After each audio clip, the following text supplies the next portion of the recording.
Hello YouTube, welcome back to the garage, and today we're going to be working on the Yamaha.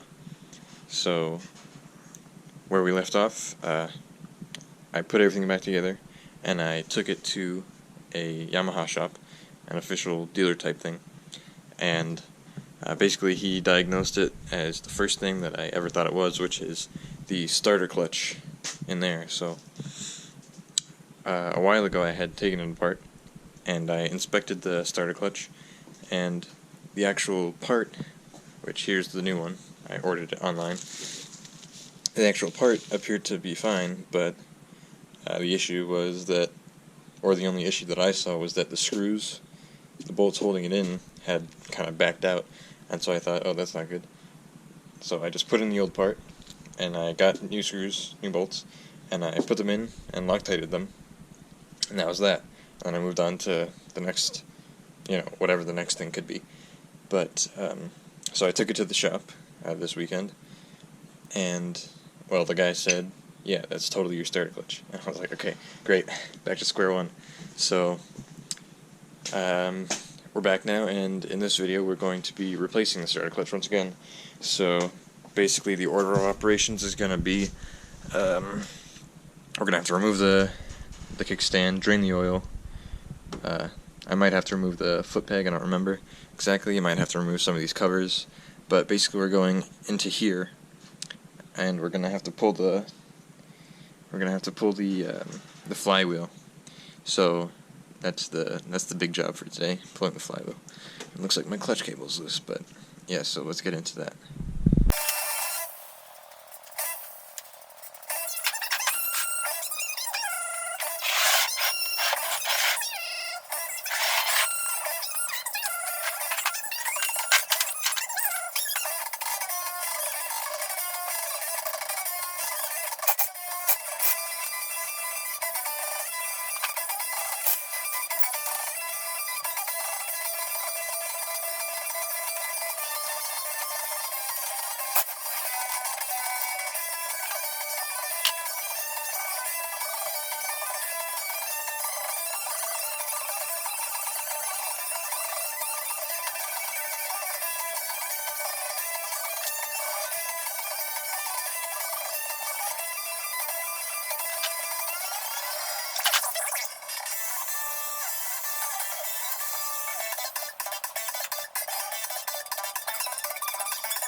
Alright, so as you can see, I've got the stator cover off.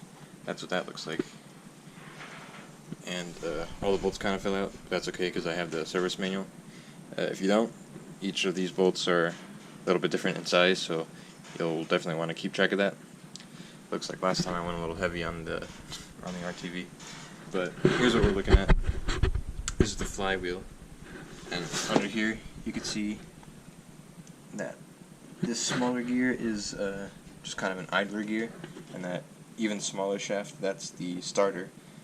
That's what the gear that engages with the part that we're going to be replacing looks like. So back there, that largest gear is attached to the flywheel via the starter clutch. So that's kind of what we're going to be going for. So the next step is to remove this. Oops. So the next step is going to be to remove the bolt right here in the middle, and then loosen the, what was that, 6? Yeah, those 6 Allens in there, and then see if we can't pull the flywheel off. So that's what you'll see next.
Okay guys, so this is just a moment to appreciate the lesson that is use the right tool for the right job. So I was using this puller, the pulley puller, to try to yank my flywheel off, but it was not happening, so I finally bit the bullet and got the correct style puller to get the flywheel removed, and it happened just like that. So next up is we're going to pull off the old clutch, the old starter clutch, and well, put the new one on. So here's where that is. Yeah, it should just come right out. I'm going to get this key out of the way. Or not. There we go. It went flying. But here's how that looks. So this is the gear that meshes with the starter via that idler gear, and then this right here is the old clutch. And again, last time it seemed like it was perfectly fine, but I'm going to do my inspections again, and well, I'm just going to replace it because I'm not going to take the risk again, but that's what's next.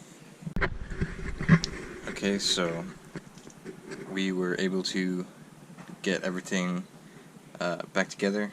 We replaced the clutch and put the bolts in. It was a little bit tough to get everything torqued because I don't have the tool meant for keeping the flywheel from spinning, but I was just able to thread some longer bolts into the starter clutch holes, and that worked fine.